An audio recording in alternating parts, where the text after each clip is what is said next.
తెలంగాణ తల్లి విగ్రహ వివాదం రేవంత్ వర్సెస్ కేసీఆర్ మధ్య మరింత ముదురుతుందా? మరి కేసీఆర్ గారు అసలు అసెంబ్లీకి వస్తారా? తెలంగాణ తల్లి విగ్రహం మీద రాజకీయాలు రాష్ట్రానికి మంచిదా? నిజంగా మంచిది కాదు. ఇప్పుడే మనం మాట్లాడుతున్నాం కదా, పార్టీల మధ్య కుటుంబాల మధ్య వివాదాలు చాలన్నట్టుగా లేనివి మనమే విగ్రహాలు సృష్టించుకొని ఆ విగ్రహాల మీద నిగ్రహం లేకుండా వివాదాలు పెంచుకోవడం ఏమాత్రం సమంజసం అండి. నేను నిన్న కూడా ఈ అంశం మీద మాట్లాడుతున్నాను. ఇప్పుడు తెలంగాణ తల్లి అనే ఒక భావన అనేవాడిని నేను. భావన కాదు, భావోద్వేగం అని రేవంత్ రెడ్డి ఒక ఉద్వేగ భావన అని. తీవ్రత ఎక్కువ ఉంటే భావోద్వేగం అంటారు. ఏదైనా కానీ తెలుగు తల్లి అంతకుముందు ఉండేది, భరతమాత ఉండేది, లేకపోతే వేరే వేరే భాషలకు సంస్కృతులకు కొన్ని రూపాలు ఉంటాయి. తల్లి అనే ఒక భావన అమ్మల గన్నయ్యమ్మ, ముగురమ్మల మూలపుటమ్మ, సురారులమ్మ, కడుపారడి పుచ్చినయమ్మ అని పోతన మార్చుడు ఇక్కడే రాశాడు. మన ఓరుగల్లు గడ్డ మీద ఆమె రుద్రమదేవి దగ్గర నుంచి మనం తలుచుకునేటటువంటి గడ్డ అది. అలాంటి చోట తెలంగాణ తెలుగు తల్లి కాదు, మేము విడిపోదాం, తెలంగాణ తల్లి ఓకే. నేను అప్పుడే అన్నాను నేను, సరే తెలంగాణ తల్లిని పెట్టుకోండి, దానికి ఇబ్బంది ఏముంది. కానీ తెలంగాణ తల్లి తెలుగు తల్లి అక్క చెల్లెల్లో తల్లి బిడ్డలో అవుతారు. కానీ ఇంకేం వీళ్ళందరూ కూడా భారత మాతకు మళ్ళీ బిడ్డలో తల్లిలో అక్కలో అవుతారు, అంతే కదా. కాబట్టి తల్లి అనే భావం, తల్లిని బిడ్డలు అనేక రూపాల్లో చూసుకుంటారు. తల్లి పనిచేసేటప్పుడు ఒక విధంగా ఉంటుంది, బయటికి వెళ్ళేటప్పుడు ఒక విధంగా ఉంటుంది, పూజ చేసేటప్పుడు ఒక విధంగా ఉంటుంది, పోరాడేటప్పుడు ఒక విధంగా ఉంటుంది, రుద్రమదేవి ఒక విధంగా ఉంటుంది, ఐలమ్మ ఒక విధంగా ఉంటుంది, ఉదాహరణకు. కాబట్టి ఒక భావనతో మీరు అది చేశారు, ఇంకో భావనతో ఈ ప్రభుత్వం ఇది చేసింది. ఇదేదో తెలంగాణకో లేదా చరిత్రకో పెద్ద భంగం అనే ఆ పేరుతో వివాదం పెంచుకోవడం బొత్తిగా అనవసరం కదా. ఆ విగ్రహాలు ఉన్నాయి అట్లాగే, ఇది కూడా పెట్టారు. ఇంకో మాట ఈరోజు శాసనసభలో వచ్చింది, అధికారిక రూపమేం లేదు. ఓకే, ఇప్పుడు వందే మాతరం అని వందే మాతరం అని మార్చాడు రెహమాన్, అది కూడా పాడుకుంటున్నాం కదా. సో ఆ స్క్రిప్ట్కు ఆ లిరిక్స్కు రాజ్యాంగ పద్ధతి ఉంది, కానీ దాన్ని ఎలా పాడాలి అన్న దానికి ఏమీ లేదు. కాబట్టి దీన్ని కేసీఆర్ నిన్న మాట్లాడింది వాళ్ళ పత్రికలో చాలా సుదీర్ఘంగా ఇచ్చారు. ఆయన దాంతో రాజకీయ చారిత్రక ఆయన కోణాలు ఆయనకు ఉండొచ్చు, ఉంది కదా ఆ విగ్రహం. తెలంగాణ భవన్ ముందు ఉంది, చాలా చోట్ల ఉంది. మీరు కట్టిన సెక్రటేరియట్ ముందు ఇప్పుడున్న ప్రభుత్వం ఈ విగ్రహాన్ని పెట్టింది. వాళ్ళ లాజిక్ ఏదో వాళ్ళు చెప్తున్నారు, తల్లిలాగా ఉండాలి, ఆ కిరీటం కాదు, అది కాదని. నాతో ఎవరో నేను కామెంట్ చేస్తే నిన్న చేశాను నేను, 1 year చర్చలు జరిగాయి కదా, ఇవన్నీ కాదు సార్ సమస్యలు, ఇట్లా పెట్టడం అనేది కాంగ్రెస్ పార్టీని గుర్తు చేస్తుంది అని. సార్ మొత్తం దేవతలందరూ అభయహస్తం చూపిస్తూనే ఉంటారు సార్. అది ఏ తల్లైనా ఏ తల్లైనా ఏ దేవుడైనా మొత్తం దేవుళ్ళు దేవతలందరూ అభయహస్తమే కదా ఆ హస్తాన్ని ఎందుకు సార్ కాంగ్రెస్ పార్టీకి అంటగట్టి కాంగ్రెస్ పార్టీకి గుర్తు అవుతుందని ఆ దేవత ఇప్పుడు బీజేపీయే కదా ఎప్పుడు దేవుళ్ళు దేవతలు మతాలు వాళ్ళు అదేం కాంగ్రెస్ గుర్తు అనుకోవట్లేదే. కాబట్టి ఇక్కడ తెలంగాణలో ప్రజా సమస్యలు చాలా ఉన్నాయి, రైతాంగ సమస్యలు ఉన్నాయి, ఉద్యోగాలు ఉన్నాయి. ఏడాది సమీక్షలు అవే ఆలోచించకుండా ఈ విగ్రహం గురించి నా వివాదం పెంచుకోవటము, దాని మీద ఆగ్రహాలకు గురి కావటం అనేది బొత్తిగా అవసరం లేని పని. ప్రజలు కోరుకుంటారు, దాన్ని ఆశీర్వదిస్తారని నేను అనుకోను. ఇది ఒక రూపం, తల్లికి అనేక రూపాలు ఉన్నట్టే. ఏదో ఐగిరి నందిని నందిత రూపిణి విశ్వ వినోదిని శైలసుతి అని పాడుతూ పోతుంటే ఎన్ని రూపాలు కదిలిపోతుంటాయి. రేవంత్ రెడ్డి ఒక మాట అన్నాడు, ఆమె తెలంగాణ దేవత, ఈమె తెలంగాణ తల్లి అని. మళ్ళీ తెలంగాణ దేవత అనగానే తెలంగాణ దేవత అంటే సోనియా గాంధీ అని వీళ్ళు. ఇది మనము రాష్ట్రాలు, వాటి పుట్టుకలు, సంస్కృతులు, భాష ఇలాంటి విషయాలకు సంబంధించి చూసేటప్పుడు కూడా ఈ స్వల్పమైన రాజకీయ రాగద్వేషాల్లో మునిగి తేలక్కర్లేదు. అసలు రేవంత్ రెడ్డి ఎందుకు మార్చారు ఎందుకో కొందుకు మార్చాడు. ఆయన ముఖ్యమంత్రి.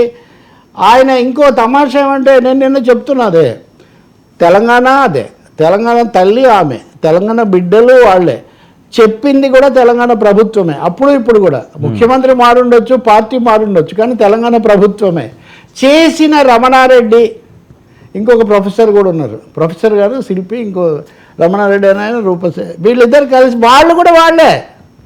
ఇంక ఇందులో తేడా ఏముంది సార్? ఒక సూర్యుడు సమస్త జీవులకు తాను ఒక్కొక్క రీతి అన్నట్టుగా అనేక రూపాల్లో ఉంటుంది. దీని మీద పెంచుకోవటము, ఇదేదో ఆవేశాలకు గురి కావటం బొత్తిగా అవసరం లేని పని.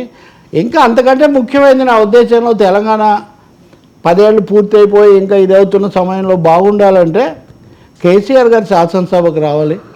ఆయన నిన్న అక్కడ ఫామ్ హౌస్లో కూర్చొని ఇవన్నీ కూడా చెప్పారు, మంచిదే మాట్లాడారు, అవన్నీ వచ్చాయి. కానీ ఆంధ్రప్రదేశ్లో జగన్ అసెంబ్లీకి రాడు, తెలంగాణలో కేసీఆర్ అసెంబ్లీకి రాడు, తెలుగు రాష్ట్రాలు ప్రతిపక్ష నేత రహిత అంటే రాజ్యాంగ హోదా ఉండడం ఉండకపోవడం పక్కన పెట్టారు. అది ఎవరికి ప్రయోజనం అండి? ప్రభుత్వాలకా లేకపోతే ప్రజలకా ప్రతిపక్షానికా ఎవరికి ఉపయోగం?